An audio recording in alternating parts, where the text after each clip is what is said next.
Ah, sige, huwag mo ako akagatin ha. Musang, labas na. Labas na sa ano mo, hawla. Dali. Malaya ka na, dali. Labas na.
Lalaya ka na.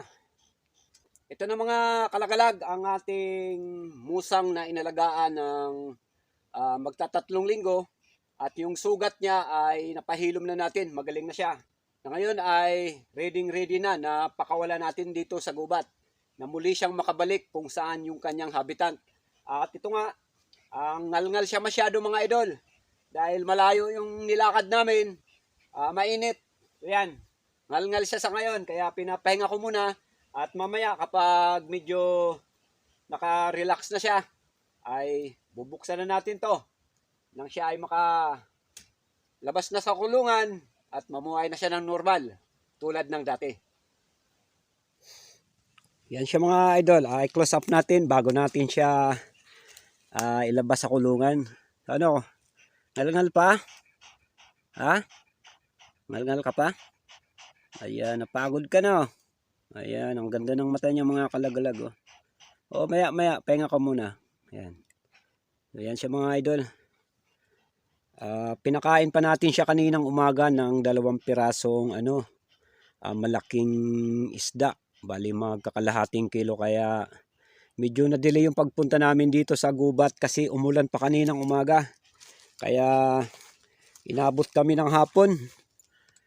Nagpatila kami ng ulan sa bahay at sa ngayon nga mga kalagalag, yan, time check natin 1:37 ng hapon. So ngayong hapon na to mga idol, ang huli na makikita natin si Mami Musang na siya ay babalik na dito sa gubat. Sayang nga at yung kanyang anak ay namatay. Hindi sinerteng nabuhay mga kalagalag. So ito gustong na lumabas. Kanina mga kalagalag ay napansin ko sa kanya mga idol, kanina sa bahay ay hindi siya masyado magalaw. Pero nung nandito na sa gubat, parang nakita niya na yung kanyang lugar o yung habitat niya ay masyado na siyang malikot. Naggagalaw na siya. Parang gustong-gusto niya na kumuwala na dito sa sa hawla. Kaya nga naglakad kami hanggang doon. Hanggang dito siguro mahigit 1 kilometro. Kaya ito nga papansin natin. Ngalngal pa si Musang. Ready? Musang. Ready na? Sige mga lods. Ready na? Sige, labas. Lalabas natin mga idol. Okay. Sige, huwag mo ako akagatin ha. Oo. Musang, labas na. Labas na sa ano mo, hawla. Dali. Malaya ka na, dali. Labas na. So yan siya mga idol. Parang nahihiya pa siyang lumabas. O sige. Uy. Ano pa? Uy. Labas na.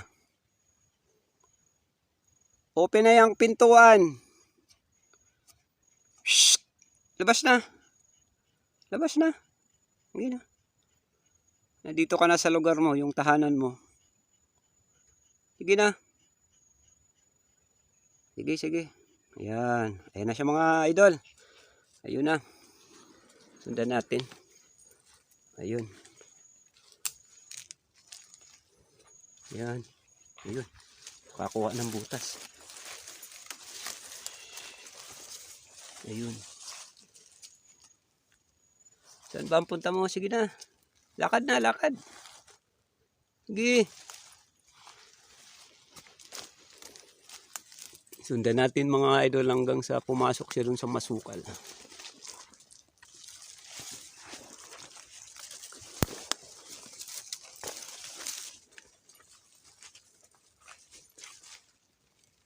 Ayan na siya. Ayos na yung lakad niya mga kalagalag. Oh. Hindi na siya pilay. Akyat ka dyan.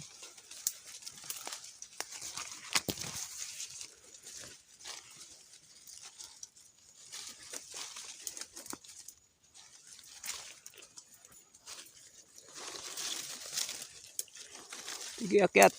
Hanap ka na ng ano mo. Lungga mo. Ayan. Nagtago sa likod ng ano, puno. Ano kaya?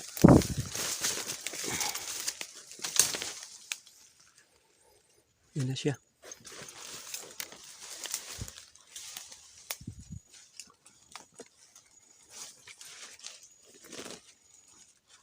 Ayun siya mga idol. Kumupledge na yun. Wala na, nandun na siya sa taas. Sundan pa rin natin mga kalagalag. Kaya tayo dito sa may. Ayan siya. Wala na.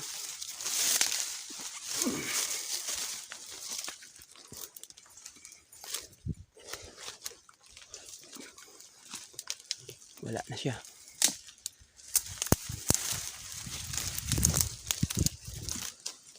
Yun mga Lodi. Wala na si Musang. So yan, naka-release tayo ng isang wild animal tulad ng wildcat na na-rescue natin doon sa Erosen Sorsogon. At ngayon nga, nagamot natin, humilom yung sugat, okay na, at yun, napakawalan na natin ulit dito sa wild. So hanggang dyan lang mga idol, at huwag nyo kalimutan i-subscribe. Manlagalag.